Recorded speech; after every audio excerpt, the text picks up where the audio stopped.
C'est reparti pour les journées nationales d'engagement patriotique et de participation citoyenne. Ce mardi, le comité d'organisation a annoncé les couleurs de cette troisième édition. Pour la première phase qui démarre ce 26 mars, on s'attaque aux assiettes des Burkinabés autour d'un thème qui invite à repenser nos habitudes. Produisons burkinabé, consommons burkinabé, notre assiette, notre fierté. Plus de 20 millions de francs CFA de fils de tissage et de pagnes frauduleux ont été saisis. C'est la brigade mobile de contrôle économique et de la répression des fraudes qui est en action. Après Bobo Dioulasso, c'est au tour de Banfora d'accueillir sa police de proximité. La police Ziguinchor s'installe officiellement pour rapprocher les forces de sécurité des citoyens, prévenir les délits et protéger les habitants au quotidien. Voilà pour les grandes articulations de cette édition. Bonsoir et bienvenue à tous. Mais avant, certains d'entre vous l'ont constaté, le ciel du Burkina n'est plus tout à fait le même. Un voile épais s'est installé dès l'aube et gagne en intensité au fil des heures pour une poussière venue du centre du Mali recouvre progressivement le pays avec une moitié nord particulièrement affectée. De Waïgouya à Ouagadougou en passant par Dédougou et Boromo, la visibilité chute parfois sous les 500 mètres. Plus au sud-ouest vers Bobo Dioulasso et Gawa, le phénomène reste perceptible mais moins intense. Conséquence, un air dégradé, des routes moins lisibles et une vigilance renforcée pour tous. La météo appelle à se protéger, limiter les expositions et redoubler de prudence sur les axes. Elle estime que le phénomène devrait se dissiper progressivement à partir de demain et après-demain. C'est un rendez-vous désormais inscrit dans le calendrier national. Les journées d'engagement patriotique et de participation citoyenne sont de retour. Aujourd'hui, les organisateurs ont donné le ton de cette troisième édition, une édition qui commence le 26 mars prochain avec un cap bien précis, notre manière de consommer. Donc, produisons burkinabé, consommons burkinabé, notre assiette, notre fierté, un thème qui dépasse la simple alimentation. Plus de précision avec Arsène Konditamdi. Pour cette troisième édition des Journées nationales d'engagement patriotique et de participation citoyenne, c'est un symbole fort qui est mis en avant, l'assiette des Burkinabés. La première phase démarre ce 26 mars 2026 avec un thème évocateur, produisons burkinabé, consommons burkinabé, notre assiette, notre fierté. Ce thème vise à susciter une prise de conscience collective. Il s'agit d'amener chaque burkinabé à privilégier les produits locaux, à valoriser l'agriculture et le savoir-faire burkinabé, et à renforcer la souveraineté alimentaire. Ce thème est à la fois un cap, une exigence et un engagement. D'abord, il affirme notre volonté de renforcer notre souveraineté économique en réduisant notre dépendance vis-à-vis de l'extérieur. Ensuite, il constitue un levier puissant de dynamisation de notre économie nationale en soutenant directement nos producteurs, nos transformateurs et nos circuits locaux de distribution. Il traduit également notre reconnaissance envers le monde rural, pilier fondamental de notre nation. Organisées 2 fois par an, ces journées se tiennent sur toute l'étendue du territoire national, ainsi que dans les représentations diplomatiques du Burkina Faso à l'étranger. Durant 15 jours, plusieurs activités sont prévues pour mobiliser les populations autour de cet engagement citoyen. Un programme riche et structuré sera mis en œuvre à travers environ 16 activités principales et plus de 130 activités connexes. Elles porteront notamment sur la symbolique de l'État, à travers la montée des couleurs nationales, accompagnée du ditanier en langue nationale et de la lecture du message présidentiel. La valorisation de l'identité culturelle, à travers le port des tenues traditionnelles, telles que le faso d'Anfani, le Kokodonda. L'engagement citoyen, avec des journées de salubrité dans les administrations, les universités, les collectivités et les domiciles et quartiers. Ces journées s'inscrivent désormais comme un rendez-vous national majeur. L'an dernier, elles avaient pour thème « Pour l'ordre et la discipline, je m'engage ». Environ 10 millions de Burkinabés ont été touchés au Burkina Faso et à l'étranger, selon les organisateurs. Un bilan qui nourrit l'ambition d'une mobilisation encore plus forte pour cette nouvelle édition. Patriotisme, consommer local, oui, mais encore faut-il protéger ce qui est produit sur place. Au Burkina Faso, malgré l'interdiction d'importation des fils de tissage et des pains tissés, depuis septembre 2024, certains produits continuent de circuler en toute illégalité. Face à cette situation, la brigade mobile de contrôle économique et de la répression des fraudes, la BMCRF, intensifie ses opérations. Dernier bilan, plus de 20 millions de francs CFA de fils et pagnes frauduleusement introduits sur le marché ont été saisis. Archimède Boy.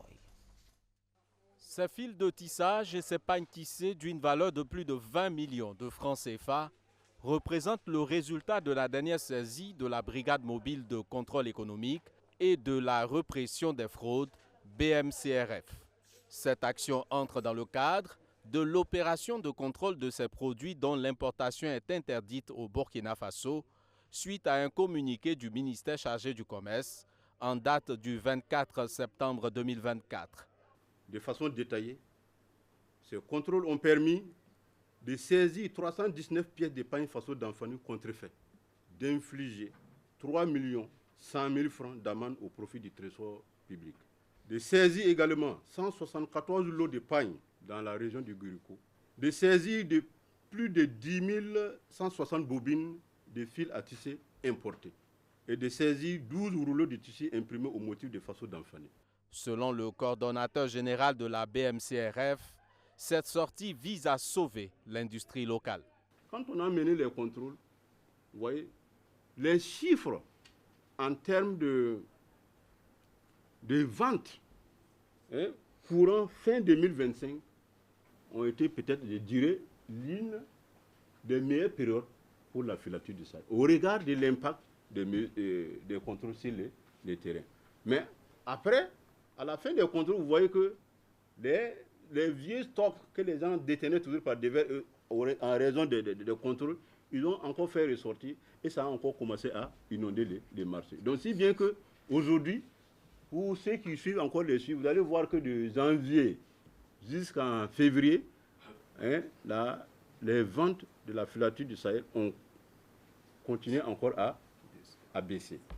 Le défi reste pour cette industrie de produire des fils de couleur beaucoup demandés et qui, selon Sanibé Fao, conduit plusieurs acheteurs à aller vers les produits importés. Et de conclure, protéger la production nationale, c'est protéger nos emplois et défendre notre souveraineté économique. Après Bobo Dioulasso, Banfora inaugure sa police de proximité. La police à Signoria rapproche les forces de l'ordre des citoyens pour mieux prévenir les délits et protéger les habitants. L'unité travaillera main dans la main avec la population pour renforcer la sécurité urbaine. Sori Alassane Traoré. Adopter une approche sécuritaire préventive, participative et centrée sur la proximité pour favoriser une coproduction de la sécurité nationale. Telle est l'ambition de la police communautaire baptisée Police Signoron. Cette cérémonie marque son installation officielle à Banfora. Vaillante population de la ville de Banfora, lorsque vous verrez la police Signoron présentée dans les familles, n'ayez pas peur. Elle sera là pour s'entretenir avec vous et non pour vous interpeller. Lorsque la police Signoron apparaîtra dans les quartiers, dans les marchés et autres points de regroupement, ne fuyez pas, elle sera là pour vous sensibiliser et recueillir vos besoins en matière de sécurité. Lorsque la police Signoron sera dans les établissements scolaires, ne craignez pas, elle sera là pour vous rassurer et pour vous inculquer les réflexes de sécurité. Il s'agira pour cette unité d'aller à l'écoute des populations, d'assurer une remontée rapide des informations et de restaurer une confiance mutuelle entre les forces de sécurité et les citoyens. C'est des policiers du commissariat central qui ont été formés pour cette tâche, voilà, pour ces questions, voilà, de police communautaire. Alors donc ces policiers, l'ensemble des policiers d'ici, donc il n'y aura pas d'amalgame. Parce qu'aujourd'hui, la vision de la hiérarchie est que le citoyen ne doit même plus parcourir des chemins pour avoir affaire à un service de police. Alors, le citoyen a désormais la police à ses portes. Donc, nous partons vers les populations pour recueillir leurs préoccupations en matière de sécurité. Pour nous, c'est un ouf de soulagement et nous disons merci à la hiérarchie policière pour cette volonté de rester plus proche auprès des populations. Nous demandons à la population de rester ouverte. L'unité compte une trentaine d'agents qui opéreront exclusivement dans la ville de Banfora. À moyen terme, l'objectif est de couvrir l'ensemble du territoire national selon les autorités. Le gouvernement burkinabé franchit une nouvelle étape dans la sécurisation foncière. À Zignaré, le ministre de la Construction de la Patrie a remis officiellement les titres fonciers aux acquéreurs de parcelles aménagées par la Sonature sur les sites de Zignaré et Silmiougou. Une avancée majeure pour garantir la sécurité des biens et renforcer la confiance dans le marché foncier national. Bamouri Traoré, Abdou Aziz Sari. Garantir aux citoyens un accès sécurisé à la propriété foncière. C'est tout le sens de cette cérémonie de remise de titres fonciers aux acquéreurs des parcelles du site de la Sonature, Société nationale d'aménagement des terrains urbains à Zignaré. À travers cette initiative, les acquéreurs disposent désormais de documents officiels attestant de leurs droits de propriété, mettant ainsi fin à des années d'incertitude et de litiges potentiels. Et alors, il faut dire que le niveau de viabilisation de la structure est défini à travers trois types. Le niveau A, le niveau B et le niveau C. Le site que nous voyons au niveau de Zignaré, c'est le niveau C, qui consiste à l'ouverture, la viabilisation qui consiste à l'ouverture, le rechargement des voies et le raccordement en eau et en électricité. C'est ce que nous venons de voir. Et derrière ces opérations de viabilisation et de production de parcelles, comme je l'ai dit, il y a aussi la question de sécurisation foncière. La sécurisation foncière, c'est très important. C'est très important parce que c'est à travers la sécurisation foncière que le propriétaire légitime peut en jouir de ses biens. Le ministre de la Construction de la Patrie a estimé que cette opération marque une avancée significative dans la réforme du secteur foncier au Burkina Faso. C'est un grand pas, j'allais dire, parce que vous voyez les vrais problèmes de l'urbanisation de nos villes, c'est un peu ces questions d'aménagement et de viabilisation qui ne facilitent pas en tout cas la vie dans ces milieux urbains-là, notamment en termes de mobilité, mais surtout en termes d'assainissement, côté assainissement pluvial. Et donc, lorsque ici, vous avez un site où on a réglé au préalable ces questions-là, pour permettre aux gens de pouvoir s'installer, je pense que c'est un grand pas. Le site de Zignaré fait 60 hectares, 600 parcelles y ont été dégagées. La Sonature a aménagé également un autre site à Silmiougou pour répondre à la demande croissante en logements et en parcelles viabilisées dans la région du plateau central. Ces aménagements participent à la structuration urbaine et à l'amélioration du cadre de vie des populations. Au niveau de la Sonature, on a fait l'option de leur délivrer des titres fonciers pour leur permettre en tout cas de jouir pleinement de leurs parcelles acquises. Et à côté de cela, vous avez vu, nous sommes déportés sur le site, voilà, justement, qui a fait l'objet de ces titres fonciers-là, pour aussi regarder l'état d'avancement. Aujourd'hui, vous avez vu, en termes d'aménagement, les travaux sont achevés, d'aménagement de voiries, mais aussi d'assainissement, et les travaux de raccordement au niveau des réseaux d'adduction en eau potable et d'électricité également sont en cours. Et donc, les citoyens peuvent naturellement, en tout cas, procéder aux investissements au niveau de leurs parcelles qui sont acquises. En procédant à cette remise officielle, les autorités réaffirment leur engagement à accompagner les citoyens dans l'accès sécurisé à la terre, considéré comme un levier essentiel pour la croissance et la cohésion sociale dans le pays. La cour royale de Tiébélé reprend des couleurs dans la région du Nazinon. Ce site inscrit au patrimoine mondial de l'UNESCO a été repeint par les élèves des lycées et collèges du Naouri. Une initiative marquant la 11e édition du concours Dora dédié à la peinture murale traditionnelle Kassena et qui vise à transmettre aux jeunes les valeurs et le patrimoine culturel de leurs ancêtres. Plus de précision avec Amadou Diko. Des élèves de plusieurs lycées et collèges du Naouri donnent un coup de peinture à la cour royale de Tchébélé. Nous sommes à la 11e édition du concours Dora, peinture murale traditionnelle Kassena. Une compétition initiée par l'association Dizena Didani pour la promotion éducative dans cette localité située dans la région du Nazino. Objectif, donner un autre visage à ce site inscrit au patrimoine mondial de l'UNESCO, en misant surtout sur la transmission des valeurs culturelles. C'est déjà une de nos contributions. Quand je dis une de nos contributions, parce qu'il fallait prouver que cet art-là peut vivre avec le temps. Et avec le concours Dora, on a pu prouver qu'on peut toujours continuer à peindre les maisons jusqu'à au-delà parce que voilà, la relève est assurée. Au total, 12 établissements scolaires ont pris part à ce concours Dora, peinture murale traditionnelle Kassena. Les meilleures réalisations sont primées avec des enveloppes financières et des kits scolaires. C'est distingué en première position de cette compétition le lycée municipal de Tchébélé. Nos mamans nous ont appris comment peindre la peinture traditionnelle afin que notre cour royale soit bien. Et concernant cet apprentissage, on nous a d'abord montré les différentes matières qu'on doit utiliser.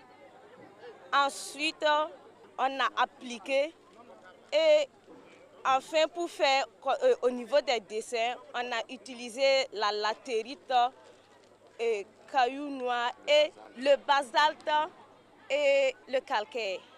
Au-delà de ces prix, le concours Dora peinture murale traditionnelle Kassena se veut aussi une vitrine de promotion de l'art ancestral Kassena. Une initiative soutenue par la Fondation Kiomo et la Maison d'arrêt et de correction de Pau. Je pense que c'est vraiment toute une tradition qu'on essaie vraiment de transmettre au fil des générations. Et je pense que ce patrimoine est à préserver, protéger.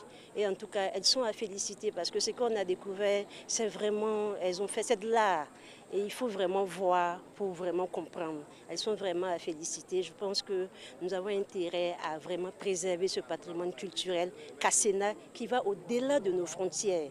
L'une des innovations majeures de cette 11e édition du concours Dora peinture murale traditionnelle Kassena, c'est la participation du lycée départemental de Zéko en tant qu'invité d'honneur. En perspective, les promoteurs ambitionnent étendre ce concours à tous les lycées et collèges de la province du Naouri.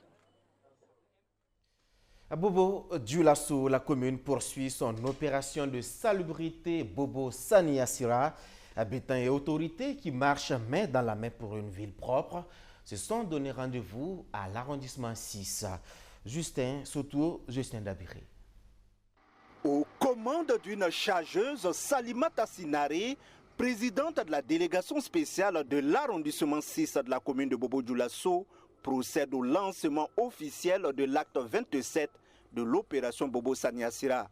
Cette initiative de la commune se renforce à un moment où la ville entend se présenter sous un visage reluisant pour accueillir la 22e édition de la Semaine nationale de la culture. Il s'agit pour nous de poursuivre cette action de suppression des points noirs entamée il y a quelques années maintenant, et puis surtout préparer le terrain pour les actions structurelles en matière d'assainissement. Il s'agit de la mise en œuvre de la réglementation portant salubrité urbaine et gestion des déchets solides ménagers et assimilés que nous avons lancée il n'y a pas longtemps et pour laquelle nous sommes dans des activités de communication jusqu'à la mi-juin, date à partir de laquelle l'effectivité sera globale sur l'ensemble de la ville.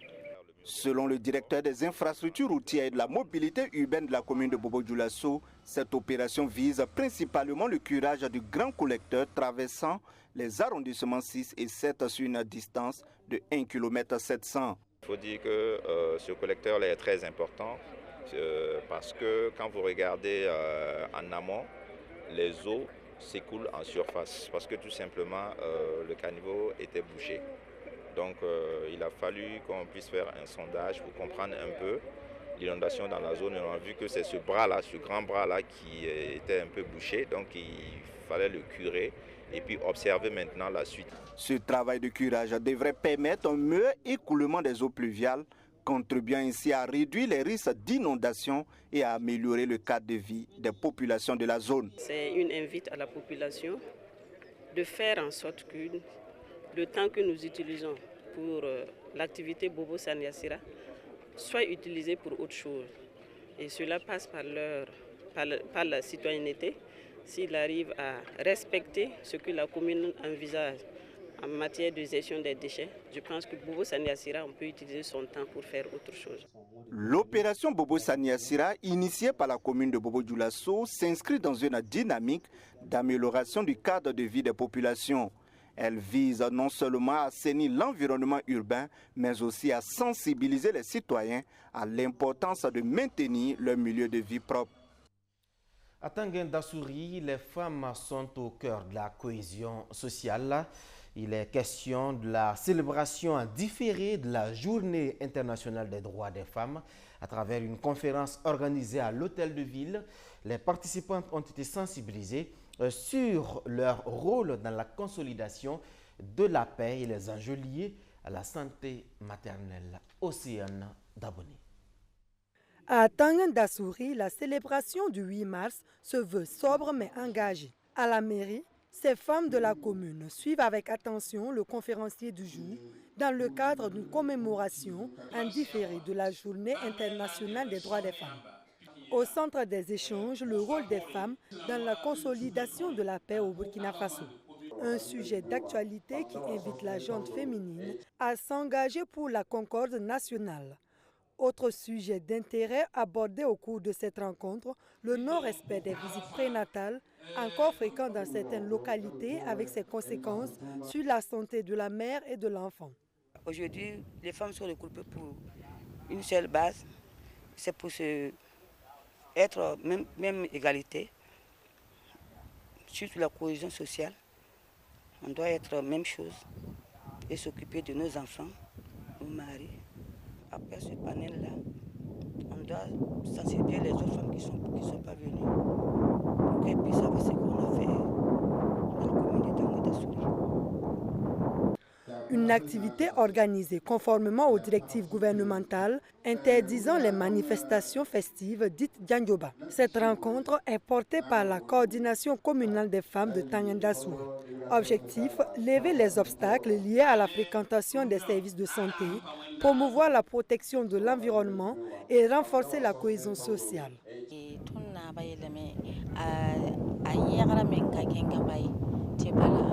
Le président du Faso a interdit les Djandjoba, des pratiques qui ne nous honoraient pas. Pour nous aligner à cette décision, nous avons choisi d'organiser une conférence afin de mieux nous outiller, développer nos compétences et mieux prendre en charge nos familles. Nous avons également voulu, en tant que femmes, comprendre ce que nous pouvons faire concrètement pour le retour de la paix, car nous avons, nous aussi, un rôle important à jouer.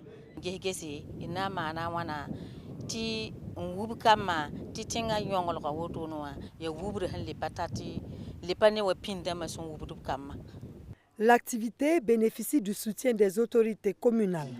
Présent en tant que formateur, le premier vice-président de la délégation spéciale salue une initiative qu'il juge essentielle dans le contexte actuel. Pour lui, la femme, en tant que socle du foyer, demeure un maillon clé dans l'éducation des enfants et la transmission des valeurs de paix. Le rôle de la femme pour la stabilité de la paix au Burkina Faso. Donc c'est ce thème-là qu'on a essayé de développer un peu pour dire que la femme qui est même le pilier de la paix parce que depuis son accouchement jusqu'à traiter l'enfant jusqu'à l'âge d'aller à l'école. C'est l'éducation à la base. Donc on a échangé là-dessus pour qu'elles aussi elles sachent leur rôle pour contribuer à ce que la paix revienne au pays. Regroupant plusieurs associations, la coordination communale des femmes de Tangandasouri œuvre pour le bien-être des familles. En dehors de cette conférence, des formations sont également initiées pour renforcer l'autonomisation économique des femmes. De son côté, le musicien burkinabé Adama Dramé célébrera ses 60 ans de carrière en mai 2026. Du 21 au 23 mai à Bobo-Dioulasso et du 29 au 30 mai à Ouagadougou, les mélomanes pourront revivre 6 décennies de musique à travers une grande chorégraphie et les temps forts de sa carrière. Tous les détails avec Majid Bakouan. 1966-2026, l'icône de la musique burkinabé et africaine Adama Dramé a 60 ans de carrière, 60 ans marqués de passion, de transmission et d'excellence artistique. Véritable gardien des rythmes traditionnels africains, l'artiste a su porter le djembé et les sonorités du terroir burkinabé au-delà des frontières. Quand on fait 60 ans en exerçant dans un seul métier, dans le même métier, ça veut dire ce que ça veut dire, quoi. Ça veut dire que ouais, ça a de la valeur, mais que ça demande tout le temps d'être à l'écoute de la société, sur le plan politique, sur le plan économique, sur le plan social. Tout est lié. Depuis 6 décennies, Adama Dramé incarne l'authenticité et l'engagement culturel. À travers ses œuvres, il a contribué au rayonnement du Burkina Faso sur les grandes scènes internationales. L'heure est aux préparatifs pour la célébration de sa riche carrière musicale. Depuis son domicile au quartier Bindougusso de Bobo-Dioulasso, l'artiste répète avec son orchestre au grand complet. Chorégraphie, arrangements musicaux et mise en scène, tout est minutieusement orchestré pour offrir un spectacle à la hauteur de l'événement.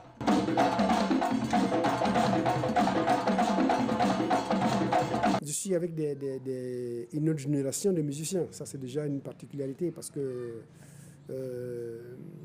ces artistes m'apportent tellement de choses. Hein. Tant qu'au niveau de la danse, qu'au niveau de la percu. Ça, c'est la particularité de cette pièce-là, hein, qui parle d'éducation, qui parle de sensibilisation, surtout en ce moment difficile que notre pays traverse. Voilà. Dans nos chansons, dans nos paroles, on parle de vivre ensemble, de la paix, on parle de l'AS. La célébration de ce soixantenaire est placée sous le signe musique burkinabé, une valeur sur une passerelle avec le monde. Je prépare ce que j'ai tout le temps l'habitude de préparer, hein, c'est de me faire plaisir et puis à travers ce plaisir-là que je partage ce moment de bonheur avec les autres personnes. Voilà, il n'y a pas que le djembé, hein, c'est toute la section de percus, la section clavier, section cordophone, la section vocale, tout ça marche. C'est tout qui fait cette soirée mémorable, j'espère. Et cette semaine qu'on va faire ensemble, du 18 au 23-24 mai, que ce soit vraiment quelque chose d'inoubliable, qu'on puisse mettre ça dans les annales de Burkina Faso, quoi. Le jour du concert, 60 titres seront interprétés en hommage à ses 60 années de carrière. Une performance qui promet de retracer les grandes étapes de son parcours artistique. C'est 60 ans de titres, mais je vais voir ce que j'en fais parce que c'est bien d'investir, mais quand on investit, il faut perdre de l'argent, il faut quand même rentabiliser le travail. On a 60 titres qu'on a choisis. J'espère pouvoir le mettre à la disposition de la population nationale et internationale. Ces concerts s'annoncent comme un hommage mérité à un véritable ambassadeur de la culture africaine, dont le parcours force le respect et inspire la jeunesse. Adama Dramé, c'est 60 ans de musique, 60 ans d'histoire, 60 ans de fierté burkinabé.